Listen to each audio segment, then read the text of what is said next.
Ya, kepada penanya kedua, saran saya adalah tolong menggunakan bahasa yang singkat. Terus yang kedua, juga jangan takut dengan kata-kata intimidasi dari Gus Baha ya. Karena menurut Dale Carnegie itu narasumber yang baik adalah yang mengintimidasi audiennya. Itu adalah salah satu ciri narasumber yang baik. Dale Carnegie mengatakan begitu. Gus nonton saya, beliau mungkin baca Dale Carnegie. Tapi kalau beliau tahu Dale Carnegie ya.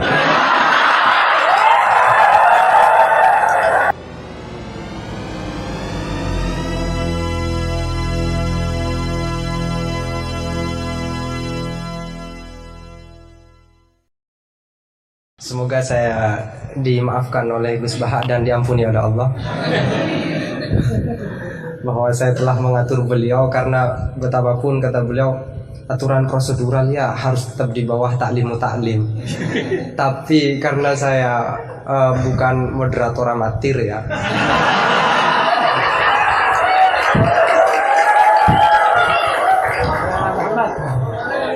jadi karena bukan moderator amatir, saya pakai yang satunya, bahwa akhlak itu harus di bawah hukum. Dan dalam konteks musyawarah ya moderator adalah kekuasaan tertinggi.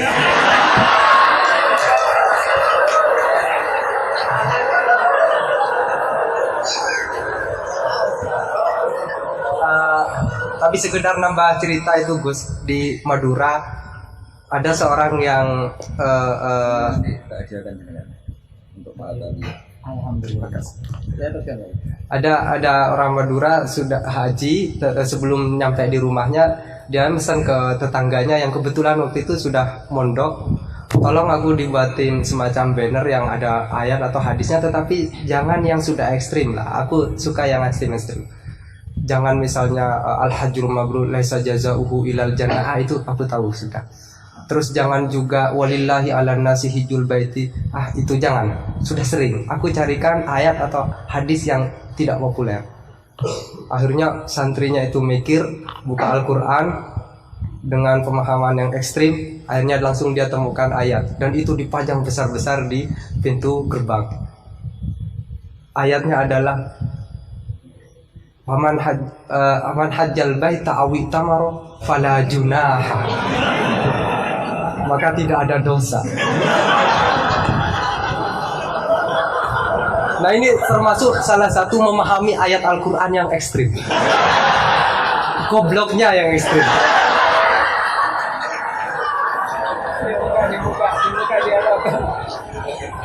Baik, silakan dua pertanyaan, dua penanya ya.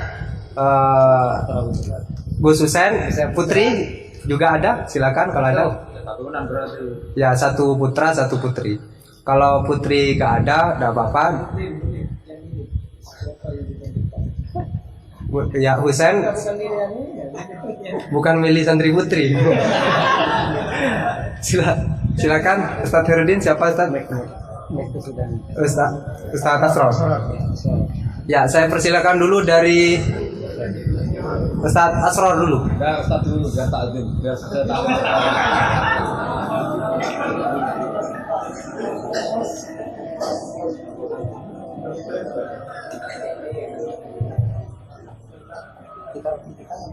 Assalamualaikum warahmatullahi wabarakatuh. Salam lagi pihak haji saya termasuk muhibin beliau. Saya sering mengikuti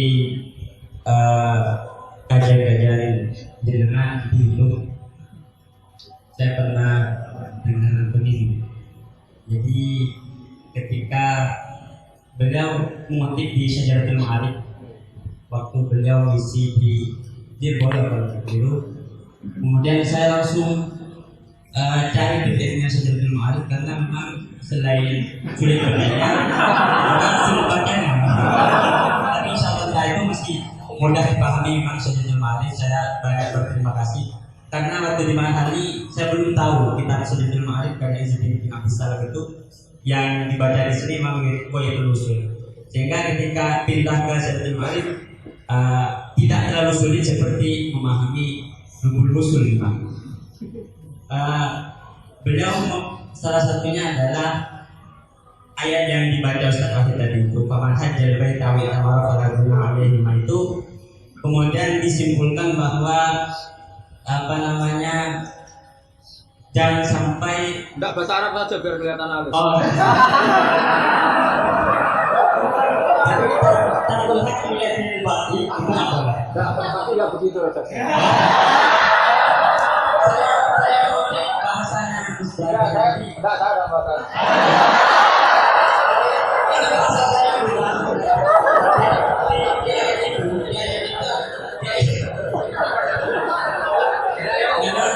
Kalau di depan sekolah itu semua kemah jadi lumpuh.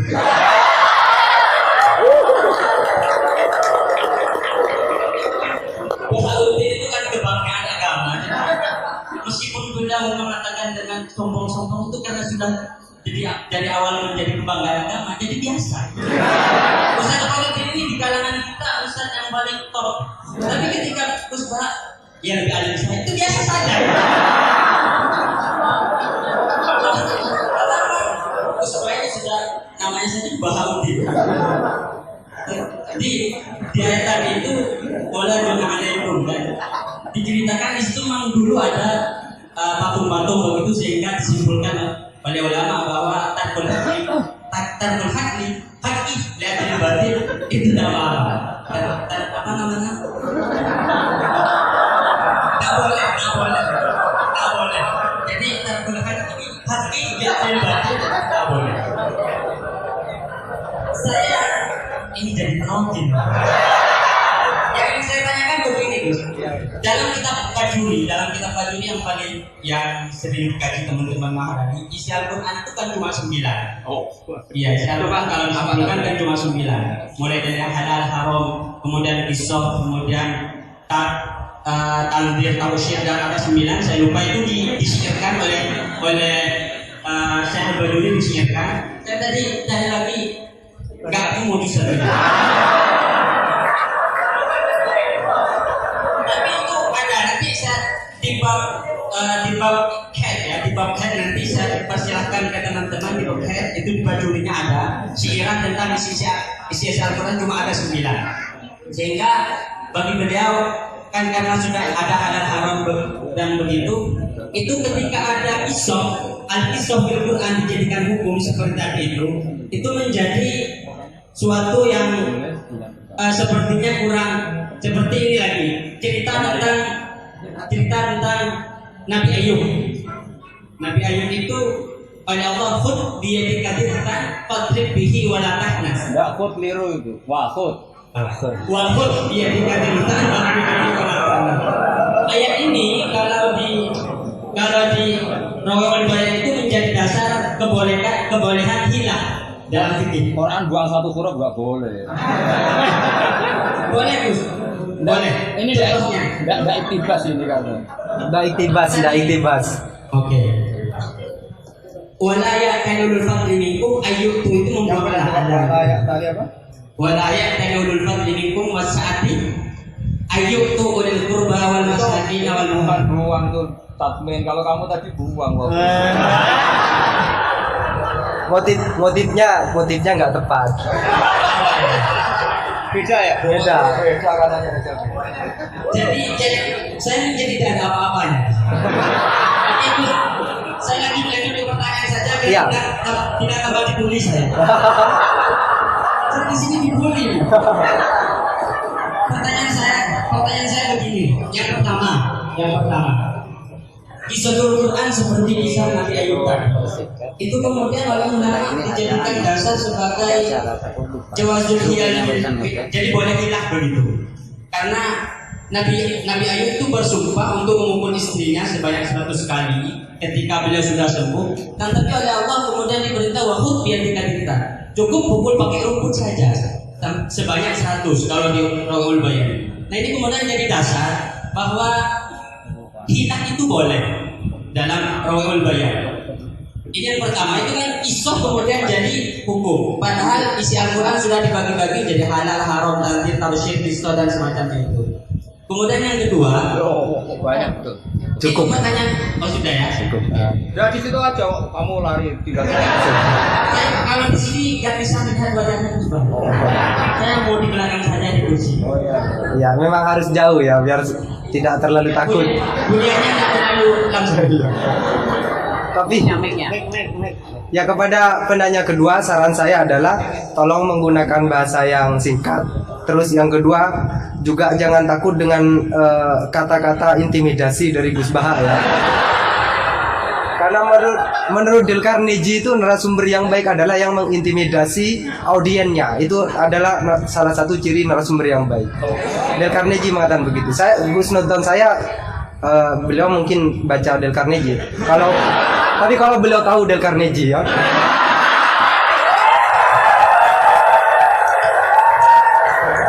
Ya, silakan Saudara Husen.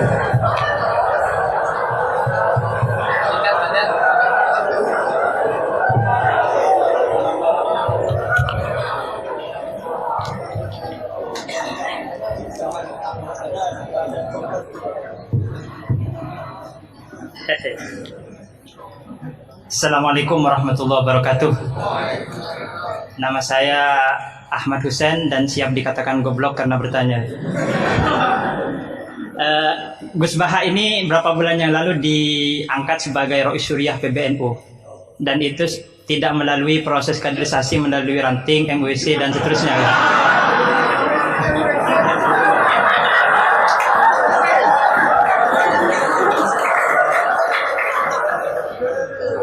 Padahal Ustadz Khairuddin ini di sini paling alim, tapi beliau masih jadi MWC gitu.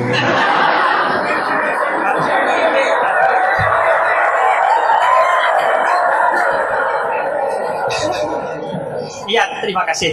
Nah, itu berangkat dari Gus Baha sebagai Rois Syuriah. Saya ingin bertanya tentang ke-NU-an yang telah dirumuskan oleh Ki Hadratus Syekh Hasyim Asy'ari. Karena beliau kalau misalnya nanti tidak bisa menjawab berarti diragukan ke Rois Syuriahnya. Oke. Di dalam risalah atau konun asasi Jam'iyah Nahdlatul Ulama disebutkan bahwa secara keagamaan NU menggunakan sistem bermazhab atau mazhub. Serius ini Gus. Yang pertama dalam akidah, terus fikih dan tasawuf.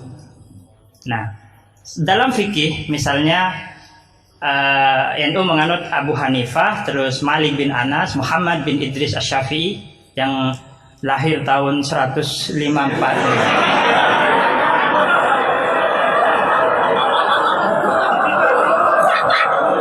Wafatnya tahun 205. 154. Mungkin kitab saya ditahrif itu Gus. Apa? 63. Oh iya. Ya intinya umurnya pendek.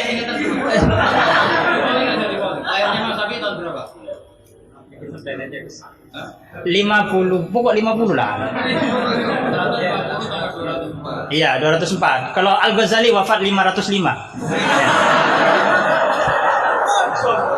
Nah, iya.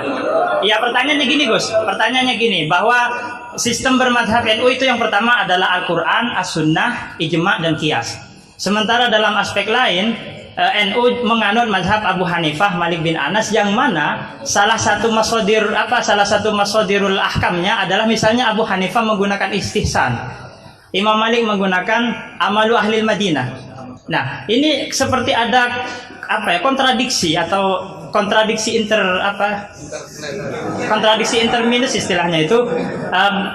Di satu sisi pakai kias, tapi di sisi yang lain kok menerima istihsan gitu, menerima amal ahlul Madinah. Padahal dalam sistem beragama NU itu landasan keagamaannya adalah Al-Quran, As-Sunnah, Ijma' dan Qiyas. Tapi di dalam ruang lingkup yang lebih dalam bermadhab Abu Hanifah, itu Abu Hanifah menggunakan istihsan. Ini perlu ditambah rumusan Ahlus Sunnah wal Jamaah, atau saya yang salah memahami gitu. Jadi yang dimaksud Qiyas di situ apa Gus itu? Kalau misalnya kias hamlu maklumin ala maklumin sebagaimana dalam Goya halaman berapa ya? Terima kasih. Jadi yang dimaksud kias dalam rumusan Ahlussunnah wal Jamaah itu gimana? Karena masih ada istihsan gitu kan, ada kontradiksi gitu. Kok kias diterima, istihsan juga diterima gitu. Terima kasih. Semoga Bil Bahar paham ya. Ini yang semoga yang nular itu bukan hanya GR-nya ya, tapi juga ilmunya beliau semoga nular. Amin. Saya persilahkan kepada Kiai. Enggak dijawab gurunya aja cukup. Ini sama Abdul Wahid. yang ini. Husain. Tapi enggak cucunya Nabi yang Husain.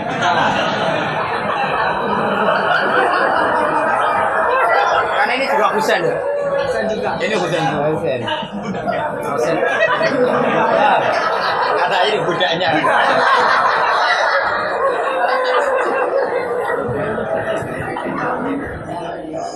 Ini yang jelas ini hari ini benar-benar kacau. Kacau sekacau-kacaunya. Ustadznya bingung, santrinya udah bingung, sombong lagi.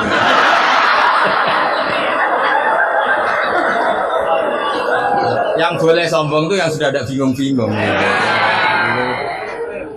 Tapi agak apa-apa, saya maafkan ya. Memang itu satu-satunya cara dia untuk menang gitu. Ya. Saya jawab tadi yang dari Ustadz apa Asrar, itu yang penuh misteri mana Asrar. Asrar itu maknanya kan banyak rahasia, itu terjemahan bebasnya penuh misteri. Nggak tahu punya misteri apa tadi. Tadi tanya gimana yang tentang apa khilaf sama apa? Sama nanya ulang, coba ulang. Apa? Begini ya, kitab Syajaratul Ma'arif tadi kutipan Anda tak luruskan, itu tagnya di Syajaratul Ma'arif saya hafal, judulnya itu la yutrakul haqqu li ahdil batil, ya enggak? Itu mesti persis begitu. Yang kamu tadi pasti tidak persis itu. Saya ini hafal Quran, jadi ingatan saya normal.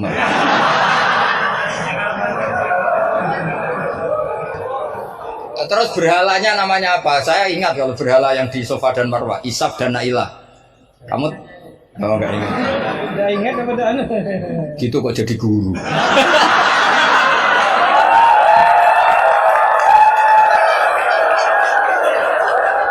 Tapi salah. Jadi maksudnya itu mungkin jadi gurunya sah karena muridnya lebih bodoh. Tapi yang nggak sah itu gini loh. Wong kelas gitu kok melawan saya itu loh. Itu sangat nggak sah itu. Jadi ibaratkan saya ini sudah pisen dilawan Elias Pikal, bisa mati. Bisa mati. Begini ya, saya ini belajar itu banyak. Selain belajar banyak, saya punya hafalan banyak. Jadi penting ya, hafalan itu penting karena itu kias atau tadi misalnya cerita itu bahasa Arabnya kisah. Tapi asalik anil kisah ilal iktibar itu adalah maslaku ahlil akhyar. Itu masyhur itu dawuh ulama. Jadi dari cerita kemudian diiktibar itu maslakul akhyar, manhajnya orang-orang pilihan. Sehingga cerita ini sebetulnya idzoh atau mau idzoh atau kisah ini menjadi iktibar. Dan iktibar masuk yang di antara yang 9 itu. Misalnya begini, sampean guyon di sini. Itu kalau bapak saya masih sugeng, sampean guyon gini dibiarin. Bapak itu pernah sama saya mau manggil santri, kemudian di kangkang itu baru guyon, itu bapak balik. Kembali ke dalam nggak jadi manggil, padahal mau manggil karena ada tamu disuruh melayani tamu. Kata bapak gini, Pak kenapa kembali? Santri itu fakir rada duit. Kok iso guyon itu barang mewah. Maka mengganggu itu haram katanya. Wong fakir ngono kok iso seneng itu luar ya. Mengganggu kesenangan orang fakir adalah dosa. Makanya kalau sampean GR mengalahkan saya monggo mawon. Karena itu satu-satunya cara sampean untuk merasa apa? Menang. Saya tidak usah merasa menang, sudah pasti menang. Merasa tidak merasa sudah menang. Ya coba polling saja. Gus Bak sama Ustaz Asrar alim mana? Saya tidak usah jawab.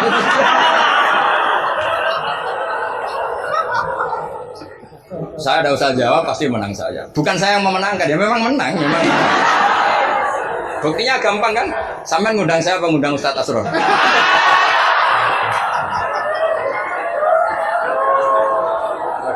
Jadi yang angkuh itu sampean, bukan saya kan, bukan saya. Jadi iktibar itu maslaku ahli akhyar. Termasuk yang saya kagum dari kitab Sajaratul Ma'arif adalah ketika malam itu ada rapat, dengerin ya, malam itu ada rapat bahwa besok Musa harus ditangkap. Di antara yang rapat itu adalah ada rojulun sing yaktumu imanah, yang disebut waqala rojulun min ali fir'aun apa yaktumu imanah.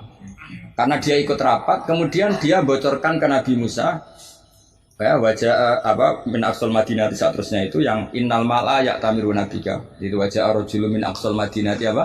Yas'a. Qala ya Musa innal mala ya'tamiru nabika. Itu si rojul ini pagi-pagi, mungkin bukan pagi ya, setelah rapat itu langsung bergegas nemui siapa? Nabi Musa, besok kamu akan ditangkap oleh tentara dan kamu akan dieksekusi. Kamu kok tahu? Saya ikut rapat. Tapi karena dia masih yaktumu apa? Iman. Itu kan cerita ya, kita sepakat ya. Itu apa? Cerita, kisah. Tapi Imam Izzuddin bin Abdissalam yang punya gelar Sultanul enggak keliru, Sultanul Ulama. Ini mesti salah guru. Sultanul apa? Ulama. Ya. Yang penting kita jangan sampai jadi Sultanul Juhala. Karena ini belum ada presidennya. Raja Wali sudah ada Sabdul Qadir. Raja Ulama ada Izzuddin bin Abdissalam. Kayak Raja Bodoh itu terlalu banyak. Makanya kompetisinya susah ini karena terlalu banyak yang jadi apa? Nah, ternyata oleh Izzuddin bin Abdissalam yang diambil contoh itu yas'anya. Maka di ayat itu beliau mengebabkan babul musaroah ila khifdidima. Bab pentingnya bergegas untuk menyelamatkan mengalirnya darahnya seorang mukmin. Jadi yang dia simpulkan dari kata yas'a, bahwa untuk menyelamatkan darah itu ora oleh sak kobre, tidak boleh sesempatnya, tapi harus yas'a. Yas'a itu bergegas. Nah itu kan dari kisah menjadi istidlalun fiqhiyun, apa? Menjadi istidlalun fiqhiyun atau amrun fiqhiyun. Allah tidak mengatakan yamshi tapi yas'a. Karena pikirannya rojul tadi jangan sampai menangkapnya apa Mala'u Fir'aun mendahului larinya Musa. Maka di sini yas'a tidak dimaknani sebagai hanya cerita, tapi kesimpulan secara fikih bahwa untuk menyelamatkan darah itu harus yas'a, harus bergegas. Nah itu contoh. Jadi kalau sampean tanya Sajaratul Ma'arif itu ikut partai mana? Itu ikut partai Itibar. Dari 9 itu ikut partai apa? Itibar. Yang kemudian wakhud biyatika dikhtan. Khilah itu boleh asal dibolehkan apa? Itu kan bukan Nabi Ayub yang ingin khilah, tapi Allah yang mengajarkan khilah. Nah kalau Allah yang mengajarkan itu menjadi halal berdasar kesalahan masing-masing. Sampean tahu nggak ceritanya Nabi Ayub sama istrinya? Apa setengah tahu? Apa? Oh setengah tahu lah. Ini yang setengahnya tak tambahin lagi. Istrinya Nabi Ayub itu cantik sekali. Karena memang sunnahnya ulama itu memang punya istri cantik. Entah sunnah itu dengan arti kesunatan, entah takdir, tidak tahu. Jadi sama nggak usah tanya, istri Gus Bak gimana? Ikut sunnah itu. Ikut sunnah. Karena nanti kasihan kalau dia istrinya jelek, terus alumni dosowan istrinya cantik kan dia yang ngenes. Oh kasihan ya. Yang cantik juga kasihan, nyiumi tangan orang yang lebih nggak cantik. Ceritanya dunia gini ya. Dari kejauhan, ya saya ulang lagi dari kejauhan. Itu istrinya Ayub ini ngomong-ngomong sama lelaki ganteng. Padahal itu aslinya Jibril. Singkat cerita, si istri ini karena Ayub ini sudah diembargo masyarakatnya dengan cerita-cerita seperti itu. Pokoknya kita mempercayai versi itu. Setidaknya mengikuti ulama yang mempercayai itu, diantaranya Syekh Nawawi. Bahwa memang Nabi Ayub diungsikan masyarakatnya sampai kesulitan secara finansial, ekonomi, dan ketahanan pangan. Terus istrinya itu kerja dapat uang. Suatu saat sampai pada level ekstrimnya, nggak dapat pekerjaan, nggak dapat uang. Kebetulan ada anak raja yang rambutnya itu brodoli, yang nggak punya rambut. Terus disayang bayarkan siapa yang rambut terbaik mau dibeli mahal. Akhirnya istrinya ini menjual apa? Rambutnya. Ya tadi kalau orangnya cantik ya rambutnya cantik. Kalau cantik terus keriting bulat kan susah itu. Kalau keritingnya ada pas, kalau pas ya tetap cantik ini maksudnya. Nah, ketika dijual terus dapat uang dan itu di atas rata-rata.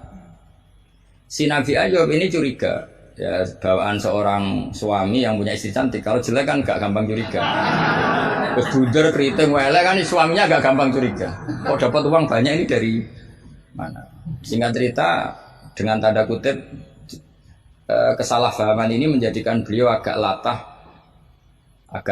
bersumpah la adribannaki mi'ata sautin, kamu akan saya pukul mi'ata sautin. Akhirnya Allah ini kan yang Ayub ya orang soleh, cemburu itu sah karena seorang lelaki, seorang suami. Pilihan-pilihan istrinya juga sah. Allah tidak ingin orang solihah seperti istrinya Ayub dapat hukuman yang tidak semestinya. Tapi Allah juga gak ingin hamba yang soleh Ayub ini melanggar sumpahnya. Jadi Allah sendiri yang coro gampangannya memikirkan cara keluar dari sumpah itu. Paham ya? Dan istrinya tidak tersakiti oleh 100 cambuan. Ya 100. Akhirnya Allah bilang gini, ya sudah, kamu pakai lidi 100 saja, cambukkan sekali, anggap saja sudah 100. Itu disebut wakhud biadika diftam fadribihi wala tahnas. Jadi kata 100 tetap 100, tapi si solihah tadi nggak perlu kesakitan dengan 100 pukulan. Tapi ini yang milih biar Allah, tidak kamu. Kalau kamu yang ngilah pasti kriminal. Jadi ayat itu jelas, wakhud itu khitabun minallah li Ayub, bukan Ayub yang mengkhilah. Makanya ada ayat wa makaru wa makarallah wa huwa khairul makirin. Itu kan seperti Nabi Ibrahim. Nabi Ibrahim itu hanya Allah yang bisa mengilhami seperti itu. Ada raja yang maniak perempuan ini sampai ngirim beberapa mata-mata, kalau ada perempuan cantik melintas di daerahnya pasti ditangkap, mau disuguhkan ke rajanya. Suatu saat yang lewat ini Ibrahim dan Sarah, itu cantik sekali. Jadi ini sudah contoh dua, istrinya Ayub ya cantik, istrinya Ibrahim ya cantik. Karena yang cantik sudah jadi istrinya para nabi, mungkin kamu ini yang nggak tahu saya kebagian apa enggak itu. Kalaupun cantik pasti nggak setingkat siapa? Sarah. Sarah itu cantik sekali. Singkat cerita ditangkap. Kemudian Sarah ini mau diperistri oleh raja. Ketika Ibrahim tanya, perempuan ini hubungannya dengan kamu apa? Nabi Ibrahim pinter, karena raja ini maniak perempuan. Kalau dijawab suami pasti dibunuh, karena suami itu problem. Ya bagi raja yang maniak perempuan ini kan suami itu. Tapi kalau saya jawab ukhti, ipar pasti dihormati. Karena harus jawab ukhti kan, oh iparnya orang cantik. Kayak Kangkang yang punya adik cantik pasti dihormati ustadznya. Wah itu pasti. Sampean goblok lah, punya adik cantik terus ustadz kamu tahu, itu aman tak jamin. Karena ustadz potongan gini tuh pasti dah ikhlas, tak jamin. Imannya pasti guncang itu kan. Kamu punya adik cantik terus tidak mukhafadzah, sudah ada dikasih ustadznya ya sudah pak, tidak jadi ipar. Udah lulus aja. Termasuk barokahnya lelaki itu memang punya adik cantik itu, kalau tepat di garwo kiai, kamu kakaknya kiai. Banyak orang awam tahu-tahu mertuanya kiai, barokahnya apa? Punya anak cantik, itu memang berkah. Maka Ibrahim pintar, beliau jawab ukhti, ini saudara saya. Sehingga dengan demikian beliau akan dihormati sebagai ipar. Tapi kalau bilang suami kan problem, pasti dibunuh. Sampai Sarah ini marah-marah, Ibrahim ditarik ke kamar, kamu itu nabi kok bohong. Jadi Sarah itu unik, kecewa dia, punya kamu itu nabi kok, punya ya nabi suami kok. Kalau suami bohong biasa, ini suami ya nabi. Nah, ini kan potongan-potongan biasa bohong. Tapi ini kan ya suami ya nabi. Kamu itu suami nabi kok bohong. Ya kalau nabi kan nggak mungkin bohong, tapi kalau suami dok kayak sampean-sampean ini kan, wah mesti bodoh. Bar ngopi di perempuan cantik kok di ngopi, nang di, ya ngopi wae. Karena kalau menyebut warung kopinya pasti apa? Masalah. Makanya kalau dijawab ngopi ning di, kalau istrinya apa yang jaga cantik di umatnya Rasulullah. Karena sekali disebut masalah. Itu akhirnya Nabi Ibrahim jawab, tidak ada di muka bumi ini orang muslim dan muslimah kecuali kamu dan saya. Maka fa anti ukhti fil Islam. Kamu itu saudara saya dalam Islam. Terus oleh Balaghah disebut itu tauriyah apa? Tauriyah. Tauriyah itu kata yang tidak bohong tapi lafaz ini muhtamil. Lafaz ini mirip muhtamil. Jadi sebenarnya saya mengatakan sampean goblok itu goblok dalam hal maksiat. Itu kan keren. Sampean saja yang sudah tersinggung, wong darani goblok itu salah sampean. Padahal saya punya siapkan kalau ditanya Allah, hak masuk santri batal darani goblok. Goblok nggak tahu caranya korupsi. Jadi itu sebetulnya kalimat madkhin. Tapi kamu yang keburu suudzon sama saya, kamu anggap itu kalimat apa? Gamin. Itu resiko ilmu cekak itu. Sebetulnya di Balaghah itu ada tauriyah apa? Ya Mas pernah belajar itu. Jadi tetap saja kisah-kisah ini melahirkan satu pelajaran.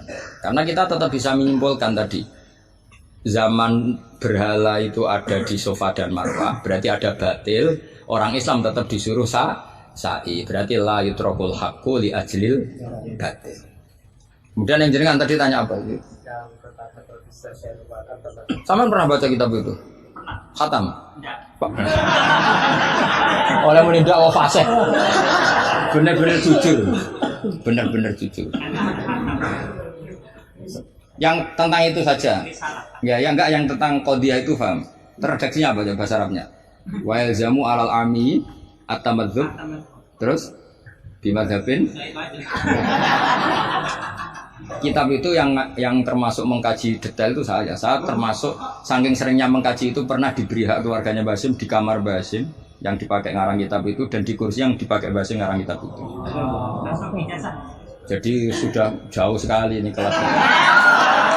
Jadi saya gara-gara meneliti kitab itu pernah diberi hak di kamar Basim di kursi yang pernah dipakai Basim. Pas itu yang memberi hak saya masuk itu Gus Fahmi sama Gus Hakim. Gus Hakim itu cucu Basim dari Mbah Mak Somali yang ngarang apa? Jadi Basim punya putri namanya Khairiyah. Khairiyah ini suaminya siapa? Yang di istri siapa? Mbah Mak Somali yang ngarang Sorof. Khairiyah punya putri namanya Abidah. Lah Abidah ini yang punya anak namanya siapa? Gus Hakim. Yang panggilnya Gus Kiki sama Gus Fahmi. Saya diberi hak di kamar beliau di kursi yang dipakai beliau. Jadi saya kemarin di Pak Hamid juga gitu, di Kiai Idris di kamar Pak Hamid Pasuruan di kursi yang dipakai Pak Hamid. Karena kalau itu memang sebabnya nasab karena Pak Hamid sepupu dengan mbak saya kan sama-sama dari Lasem, apa? Jadi kalau kamu belajar mengutip, saya ini tidak sekedar mengutip sampai wanat tubuh makodamu apa, wa asarum gitu. Jadi begini loh ya logikanya, kamu jangan terlalu kumo luhur bakas ikhtisan pokoknya wong alim gaya kamu itu sudah kacau-kacau gimana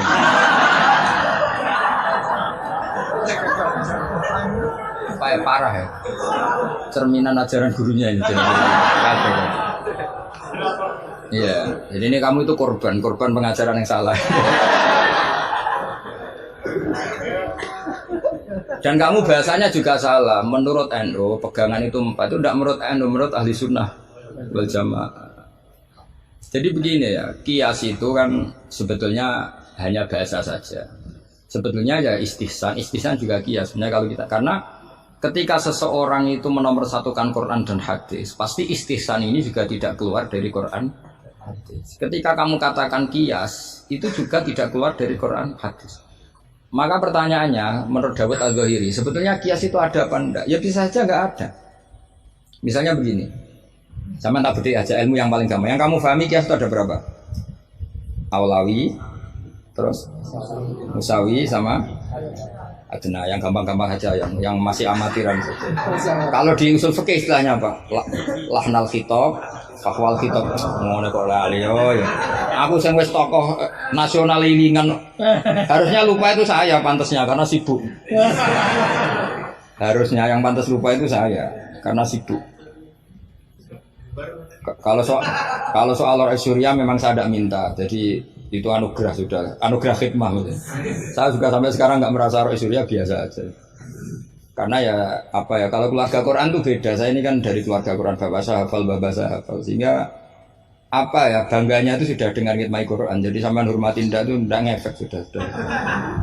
Biasa munajat kenal Allah, kenal makhluk biasa.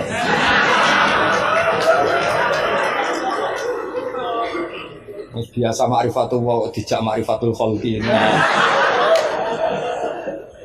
Begini misalnya ya, sampean tak bedheki misalnya gini. Fala taqul lahum uffin atau innal ladzina yaquluna amwalal yatama zulman. Kita paling gampang kalau kita ngajari Mahat Ali seperti ini, yang gurunya saja meragukan ini, yang itu kepala. Itu kias paling gampang tentu kita katakan gini. Allah mengharamkan memakan harta anak yatim. Ilatul hukumnya apa coba? Ifsad kan? Nah, kalau aklu itu haram karena ifsad, maka ikhraq lebih haram. Kalau ufin yang adnal idza, ya ufin muni janjuk pada orang tua atau hus. Ya. Kalau adnal idza paling ringan saja haram, apalagi nabok, apalagi menterlantarkan orang tua gak dikasih uang sampai utang-utang tonggo itu ya idza itu. Nah, itu terus kita lebih gampang kita katakan tuh kias apa? Aulawi. Tapi itu gampangnya saja. Tapi butuh ulama itu hanya satu. Orang nggak boleh terjebak oleh teks. Kalau terjebak oleh teks seperti saya cerita setiap ngaji itu, di mana-mana saya cerita itu naifnya orang terjebak teks. Yaitu tadi misalnya ada santri yang dilaporkan oleh istrinya ke kiainya, Pak Yai alumni Anda ini sering naboi saya. Nabok itu kan pakai tangan. Karena terus kiainya bilang gini, "Cong jogeman naboi istrimu." Suatu saat kalau mau idak pakai kaki, jadi nyabui. Akhirnya istrinya lapor lagi, Pak Yai sekarang ganti model, tidak naboi tapi nyadui. Santrinya dipanggil lagi, "Loh kenapa kamu masih nyadui? Kan yang haram naboi Pak Yai. Kemarin yang Anda larang kan naboi, kalau nyadui kan belum dilarang, belum ada undang-undangnya kan kira-kira. Nanti yo nendang yo haram pisan, hari berikutnya ngidoni, ngeludahi.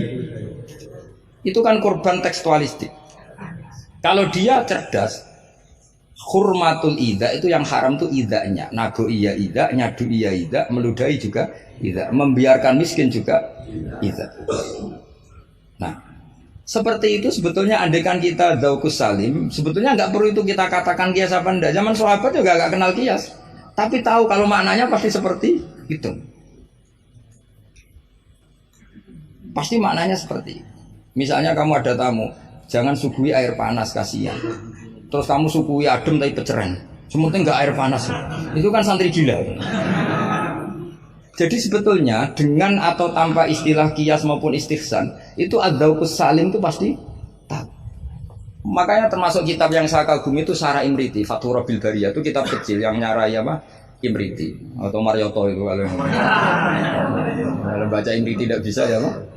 Marioto ini.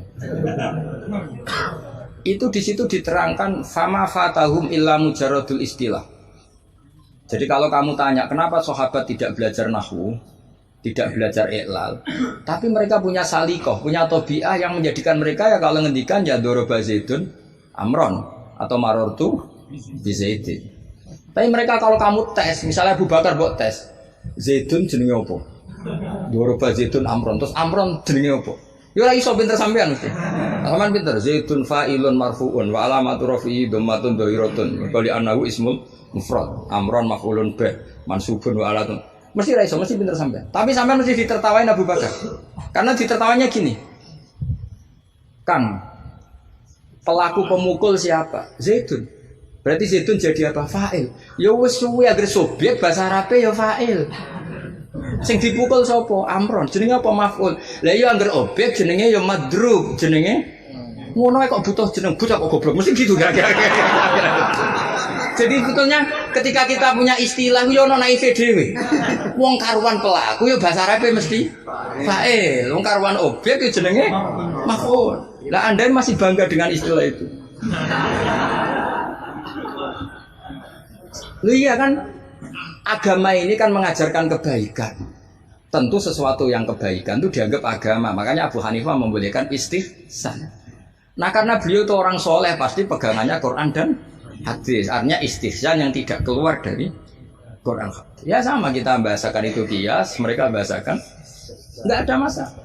Dan zaman sahabat nyuwun sewu tidak tahu istilah itu semua, memang nggak perlu tahu karena masih punya dzauqus salim. Makanya sahabat itu pintar sekali kan, tapi nggak perlu kamu tes. Karena kalau kamu tes juga guyu. Mbah Abu Bakar, ya Abu Bakar tak takok idoro Zaidun Amron, mana yang fa'il? Mesti guyu. Wong karuan sing mukul Zaid yo fa'ile yo. Zaid. Maknane fa'il itu pelaku. Amron maf'ul bi. Mesti anggar korban objek jenenge Amron. Oleh wong di ilmu ngono kok bangga. Cara Abu Bakar mesti iki cerita. Makanya disangkan fama fatahum illa mujarradul istilah. Sahabat itu hanya nggak tahu istilahnya tapi bacanya sudah benar. Nah kenapa tidak tahu? Memang tidak ingin tahu, gitu saja kok perlu tahu. Lo kok udah tahu ya? Coba lam itu namanya apa? Jazim.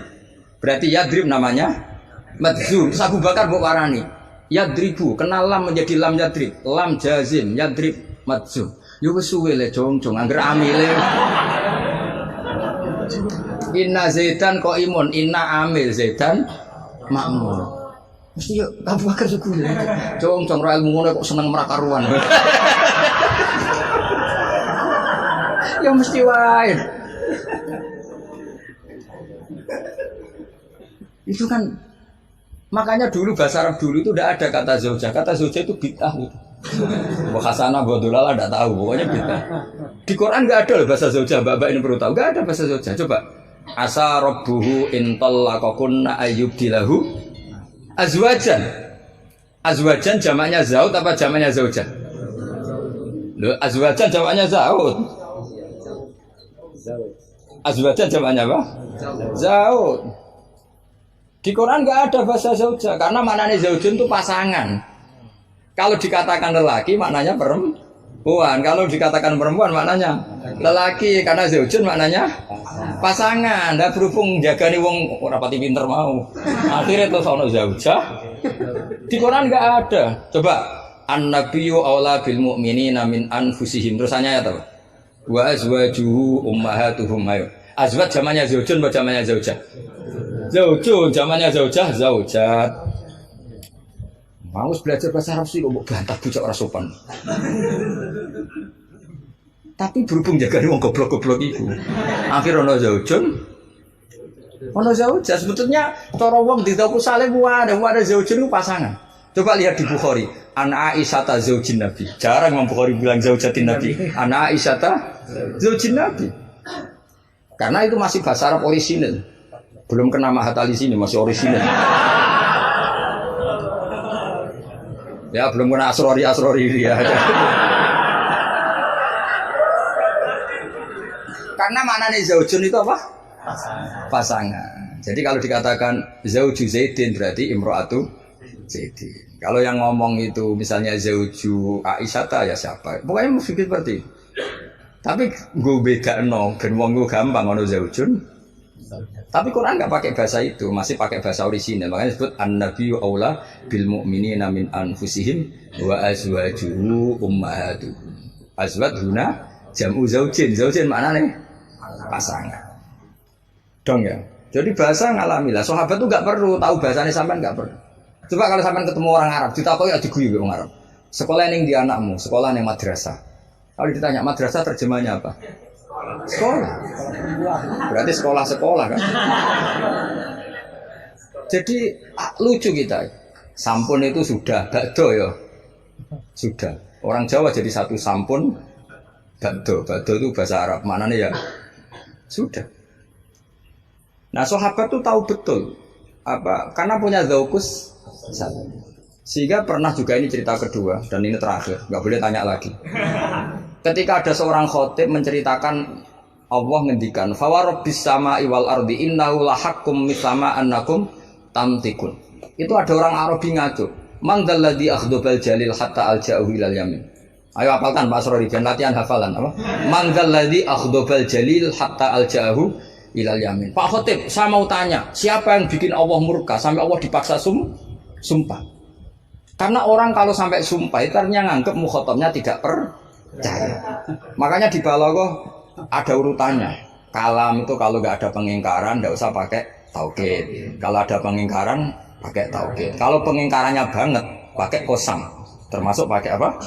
Artinya gini, kalau Allah sudah sumpah pasti indikasi Allah sedang duka.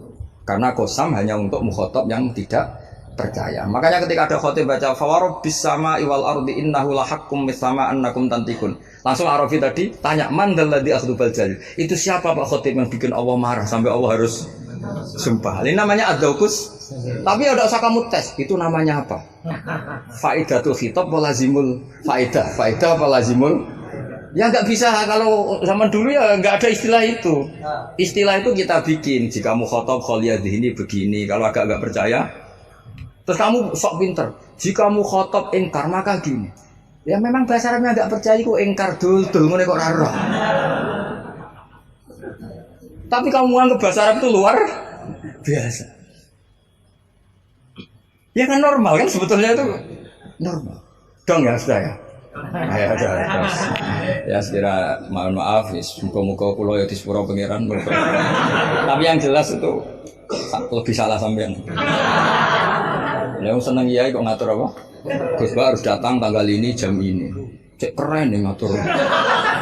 Ya biasa kira demikian. Assalamualaikum warahmatullahi wabarakatuh.